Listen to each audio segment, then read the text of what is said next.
আসসালামু আলাইকুম, welcome to learning IT HD. আর সাথে আছি আমি মাসুদ মিলন।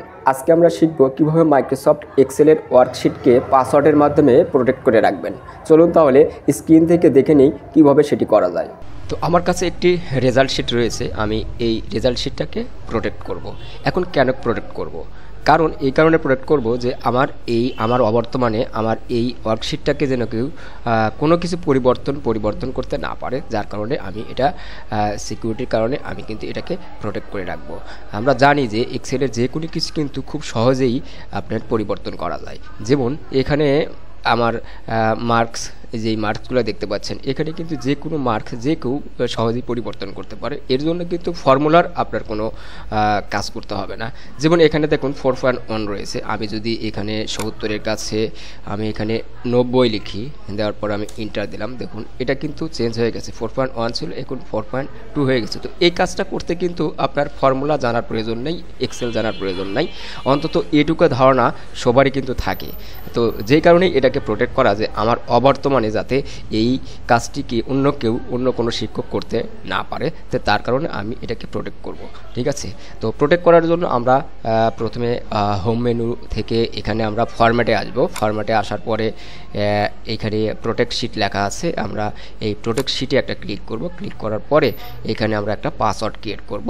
আপনি নাম্বারস, লেটার্স বা সিম্বলস যে কোনো পাসওয়ার্ড কিন্তু আপনি এখানে ব্যবহার করতে পারবেন। আমি জাস্ট এখানে সিম্পলি 1 2 3 দিলাম, দেন এরপরে ওকে। এরপরে এখানে কনফার্ম পাসওয়ার্ড চাচ্ছে, আমি যে পাসওয়ার্ডটি ইতিপূর্বে ব্যবহার করেছি ওটি আবার লিখতে হবে। তো আমি আবার এখানে 1 2 3 যেটা আমি দিয়েছিলাম সেটা লিখলাম, দেন এরপরে ওকে করতে হবে। এখন কিন্তু এটা প্রোটেক্ট হয়ে গেছে। দেখুন এই যে আমার যে টুলস বারসগুলো ছিল সেগুলো কিন্তু হেডেন দেখাচ্ছে, এগুলো কোনো কাজ করছে না। তো আমরা এখানে যদি কোনো কাজ করতে যাই, যেমন আমি একটু আগে এখানে 70-এর কাছে 90 করলাম, তো এখন যদি আমি এটা চেঞ্জ করতে যাই যে আমি 80 করব, তো সেক্ষেত্রে কিন্তু এটা কাজ করছে না। দেখুন এটা কিন্তু করা যাচ্ছে না। ইভেন আমি যদি অন্য কোনো কিছু এখানে লিখতেও যাই, সেটাও কিন্তু এখানে হচ্ছে না। তো এখন আপনি যখন আবার কাজ করবেন, এটা কাজ করার দরকার হবে, এডিট করার দরকার হবে, তখন কিন্তু এটা পাসওয়ার্ড দিয়ে আপনাকে এই কাজটি করতে হবে। তো এখন আমরা এটাকে যদি আনপ্রোটেক্ট করতে চাই, তাহলে আমরা ফরম্যাটে যাব। ফরম্যাটে আসার পরে এটা এখানে দেখুন লেখা আছে আনপ্রোটেক্ট শিট। যেই শিটটা প্রোটেক্ট করা থাকবে সেটার ক্ষেত্রে কিন্তু এখানে আপনি আনপ্রোটেক্ট শিট পাবেন, আর যেটা আপনার প্রোটেক্ট করা নাই সেটার ক্ষেত্রে কিন্তু প্রোটেক্ট শিট লেখা থাকবে।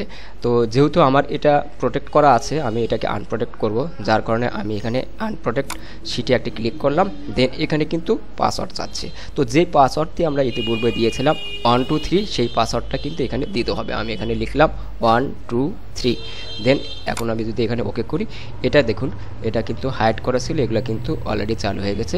তো আমি যদি এখন কোনো কিছু পরিবর্তন করতে যাই, তো সেই ক্ষেত্রে আমি যখন এখানে 80 লিখলাম, 80 লেখার সাথে সাথে দেখুন এটা কিন্তু পরিবর্তন হয়ে গেল। বা আমি যে কোনো কিছুই কিন্তু আমার 70 ছিল, 70 যদি আমি লিখি, দেখুন আগের অবস্থায় ফিরে আসলো। তো এইভাবে আমরা যে কোনো শিটটাকে কিন্তু প্রোটেক্ট করে রাখতে পারি। যদি আমাদের এরকম কোনো সমস্যা থাকে যে আমার অবর্তমানে যে কেউ এটাকে চেঞ্জ করতে পারে, তো সেই ক্ষেত্রে প্রোটেক্ট করে রাখা ভালো। এটা দেখা যাবে, প্রোটেক্ট করলে যেটা হবে, আপনি কিন্তু এই শিটটাকে দেখতে পারবেন, বাট আপনি কোনো পরিবর্তন করতে পারবেন না। আশা করছি যাদের এটি জানার প্রয়োজন ছিল তারা কিন্তু আপনারা এটা বুঝতে পেরেছেন। তো ধন্যবাদ সবাইকে। ভিডিওটি ভালো লাগলে অবশ্যই লাইক, কমেন্ট, শেয়ার করবেন। আর এরকম আরও ভিডিও পেতে আপনি চ্যানেলটি যদি সাবস্ক্রাইব করে না থাকেন তাহলে সাবস্ক্রাইব করবেন। পরবর্তী ভিডিও দেখার আমন্ত্রণ রইল। সে পর্যন্ত সবাই ভালো থাকবেন।